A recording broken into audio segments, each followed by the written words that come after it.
Hello दोस्तों, यथार्थ Hindi education classes में आप सभी का बहुत बहुत स्वागत है। आज की क्लास हमारी हिंदी टीजीटी पीजीटी के लिए काफ़ी इम्पोर्टेंट है।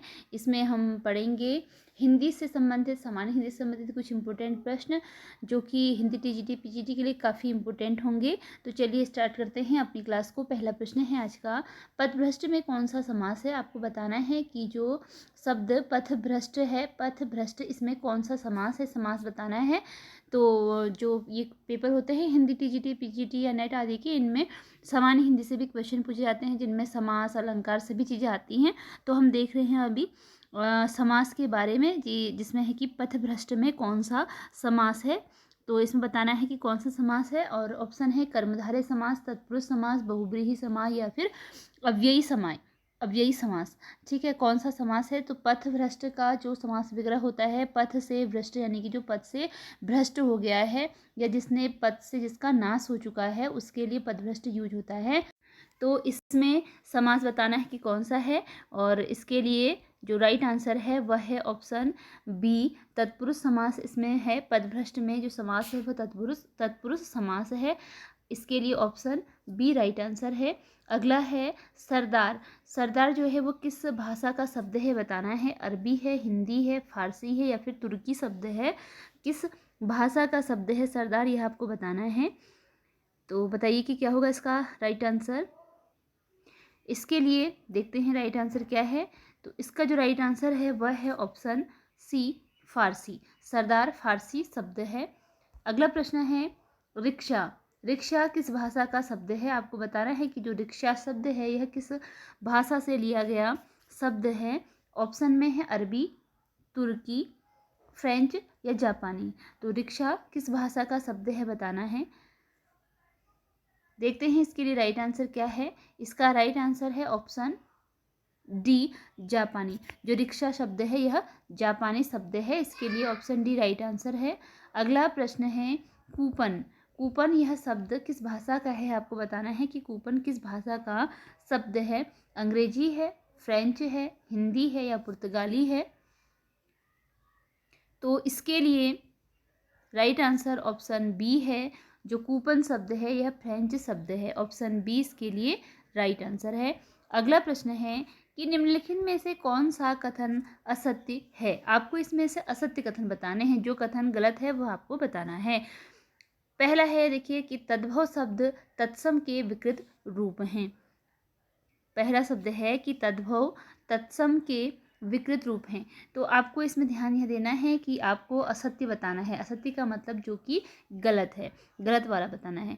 तो तद्भव तत्सम के विकृत रूप हैं, यह सही है। तद्भव तत्सम के विकृत रूप ही होते हैं।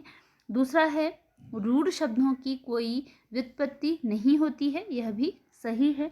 अगला है योग रूढ़ शब्द अविकारी होते हैं। और उसके बाद है दो भाषाओं के मिलकर बने शब्द संकर शब्द कहलाते हैं, यह भी सही है। तो इसमें जो आपका गलत है वह है ऑप्शन सी, कि योग रूढ़ शब्द अविकारी होते हैं, यह आपका गलत आंसर है। तो क्योंकि आपको गलत वाला ही बताना है तो इसलिए आपका सी आंसर इसके लिए हो गया कि असत्य कौन सा है, सी वाला गलत है। इसके अतिरिक्त यह सारे शब्द सही हैं, सारे सेंटेंस सही हैं कि दो भाषाओं से जो मिलकर शब्द बनते हैं उन्हें संकर शब्द कहते हैं, और रूढ़ शब्दों की कोई उत्पत्ति नहीं होती है, और तद्भव शब्द हैं वह तत्सम के विकृत रूप होते हैं। अगला प्रश्न देखते हैं।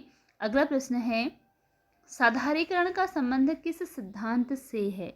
जो साधारीकरण है इसका संबंध किस सिद्धांत से है? साधारीकरण का संबंध वक्रोक्ति सिद्धांत से है, ध्वनि सिद्धांत से है, रस सिद्धांत से है या फिर अलंकार सिद्धांत से है। इसके लिए राइट आंसर ऑप्शन सी है, रस सिद्धांत से। साधारणीकरण का संबंध ऑप्शन सी रस सिद्धांत से है। अगला प्रश्न है कि निम्नलिखित में से किस शब्द का वचन नहीं बदलता है? कौन सा शब्द है जिसका वचन नहीं बदलता है? ओठ, अक्षत, प्राण, उपयुक्त सभी। अर्थात कि ये सब इसी वचन के रूप में प्रयुक्त होते हैं। प्राण, जैसे प्राण को प्राण ही के रूप में यूज किया जाता है। तो इस मतलब जिसका नहीं बदलता है वो आपको बताना है। तो देखिए इसके लिए जो राइट आंसर है वो ऑप्शन डी है, उपयुक्त सभी। ये सभी ऐसे हैं जिनका वचन नहीं बदलता है, यानी कि बहुवचन में और एक वचन में दोनों ही रूपों में इनका प्रयोग ऐसे ही किया जाता है। ऊंट का जैसे, और प्राण बहुवचन एक वचन दोनों में, अक्षत दोनों का ही इनका एक ही रूप में प्रयोग होता है। अगला प्रश्न है, निम्नलिखित में से किस में विशेषण का अशुद्ध प्रयोग है? विशेषण, विशेषण क्या होता है? जो किसी संज्ञा या सर्वनाम की विशेषता बताता है उसे विशेषण कहा जाता है। तो विशेषण इसमें से कौन सा है जिसमें विशेषण का अशुद्ध प्रयोग किया गया है, यह बताना है आपको। ए में है, पीयूष चतुर बालक है, उसकी साड़ी बनारसी है, उमा एक सुशीला महिला है, संगीत की धुन मधुर है। आपको इसमें विशेषण जो कि अशुद्ध रूप में प्रयुक्त किया गया है उसे बताना है। तो इसके लिए राइट आंसर ऑप्शन सी है। इसके लिए जो राइट आंसर है वो ऑप्शन सी है, ऑप्शन सी कि उमा एक सुशीला महिला है। तो क्या है कि सुशीला नहीं होता है, विशेषण क्या है इसमें? सुशीला। सुशीला नहीं होता क्या, बल्कि क्या होता है? सुशील, सुशील होता है। ठीक है, तो विशेषण का रूप क्या होता है? सुशील होता है, जबकि इसमें सुशीला दिया हुआ है। तो यह इसका विशेषण का अशुद्ध रूप इसमें प्रयुक्त किया गया है। अगला प्रश्न है कि पंचामृत में कौन सा समास है? जो पंचामृत शब्द है इसमें कौन सा समास है यह आपको बताना है। पंचामृत में कर्मधारय है, द्विगु है, बहुब्रीहि है या तत्पुरुष है? इसके लिए राइट आंसर ऑप्शन बी है। पंचामृत में द्विगु समास होता है। द्विगु समास उन शब्दों में होता है जो इसमें कि पहले हमें संख्यावाचक चीज दिखती है। जैसे इसमें पंचामृत, पाँच, पंच से हमें संख्या का बोध हो रहा है कि पाँच, तो इसलिए इसमें द्विगु समास है। जिसमें संख्या का बोध अगर होता है पहले पद में तो उसे द्विगु समास के अंतर्गत रखा जाता है। जैसे कि हमें इसमें एक संख्या का बोध हो रहा है, पंचामृत, पांच चीजों का बना हुआ अमृत, तो इसलिए इसमें द्विगु समास है। अगला प्रश्न है, पुल्लिंग स्त्रीलिंग में कौन विषम संयोजन है? इसमें कौन सा विषम यानी कि गलत है वह बताना है आपको। पहले में है तनुज तरुणी, छात्र छात्रा, ताऊ ताई, पूज्य पूज्या। विषम का मतलब है कि जो गलत है वह बताना है। तो इसके लिए राइट आंसर ऑप्शन ए है, ऑप्शन ए तनुज और तरुणी। तो यह तनुज और तरुणी इसके लिए गलत है, जबकि छात्र छात्रा यानी कि पुल्लिंग में छात्र और स्त्रीलिंग में छात्रा, पुल्लिंग में ताऊ, स्त्रीलिंग में ताई, पुल्लिंग में पूज्य और स्त्रीलिंग में पूज्या, यह सही है। लेकिन तनुज और तनुजा यह गलत है, क्योंकि तनुज का मतलब होता है बेटा, तो तनुज और तरुणी दिया गया है, जबकि इसका अगर सही देखा जाए तो इसका तनुज और तनुजा होगा, अर्थात कि तनुज का मतलब बेटा और तनुजा का मतलब बेटी। अगला प्रश्न है, निम्नलिखित में कौन गंगा का पर्यायवाची नहीं है? जो गंगा का पर्यायवाची नहीं है, नहीं में आपको आंसर बताना है, जो नहीं है वह बताना है। ऑप्शन में है भागीरथी, त्रिवेणी, मंदाकिनी, सुर सरिता। यहाँ पर सुर है, सुर सरिता। तो राइट आंसर बताना है कि इनमें से कौन सा है जो गंगा का पर्यायवाची नहीं है। इसके लिए राइट आंसर ऑप्शन बी है, त्रिवेणी, यह गंगा का पर्यायवाची नहीं है। भागीरथी, मंदाकिनी और सुर सरिता, सुर सरिता यह गंगा शब्द के पर्यायवाची शब्द हैं।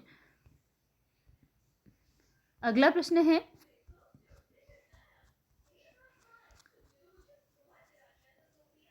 निम्नलिखित में निंदा का विलोम क्या है? इनमें से कौन सा है जो कि निंदा का विलोम है? निंदा का विलोम, विलोम का मतलब कि विपरीत है यानी कि उल्टा है। दोषारोपण, सम्मान, स्तुति या उपेक्षा। तो राइट आंसर इसके लिए ऑप्शन सी है। निंदा करना मतलब किसी की बुराई करना, स्तुति करना मतलब किसी के गुणगान करना, तो इसलिए निंदा का विलोम स्तुति है। अगला प्रश्न है, भैंस के आगे बीन बजाना, भैंस रही पगुराई, कहावत का अर्थ है।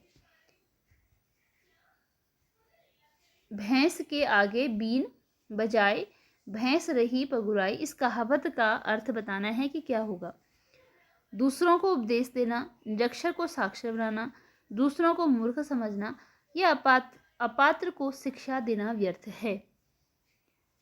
इसके लिए राइट आंसर है ऑप्शन डी, अपात्र को शिक्षा देना व्यर्थ है। ऑप्शन डी इसके लिए राइट आंसर है। अगला क्वेश्चन है, घाव पर नमक छिड़कना मुहावरे का क्या अर्थ है? घाव पर नमक छिड़कना मुहावरे का अर्थ बताना है। इसके लिए राइट आंसर ऑप्शन ए है, दुखी व्यक्ति को और अधिक दुखी करना। अगला प्रश्न है कि उपकार को मानने वाले को क्या कहते हैं? जो उपकार को मानता है उसे क्या कहा जाता है? विनत, कृतज्ञ, आभार या कृतघ्न? ऑप्शन बी इसके लिए राइट आंसर है, कृतज्ञ। जो उपकार को मानने वाला होता है उसके लिए कृतज्ञ बोला जाता है। जो सब कुछ जानता हो उसे कहते हैं, जो सब कुछ जानता है उसे क्या कहते हैं? ऑप्शन सी राइट आंसर है, सर्वज्ञ कहलाता है, सब कुछ जानने वाला। अगला प्रश्न है, निम्नलिखित में कौन सा शब्द शुद्ध है? शुद्ध शब्द बताना है।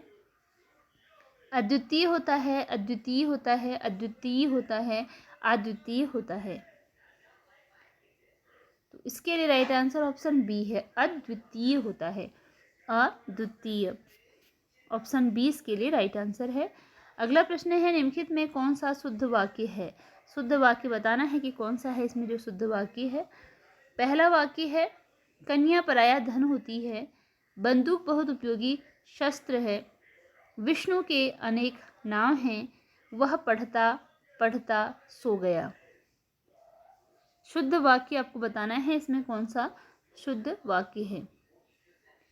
इसके लिए राइट आंसर ऑप्शन ए है, कन्या पराया धन है, यह वाक्य शुद्ध है।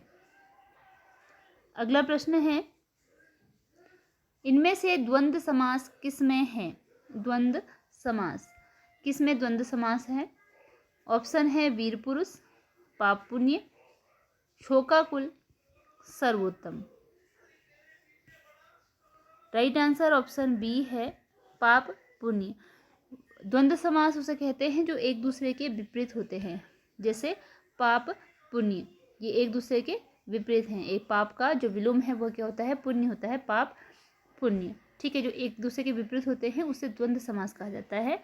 तो ऑप्शन बी इसके लिए राइट आंसर है। इसी के साथ आज की क्लास, यह वीडियो हमारी यहीं पे एंड होती है। मिलते हैं अगली वीडियो में कुछ नए प्रश्नों के साथ। धन्यवाद।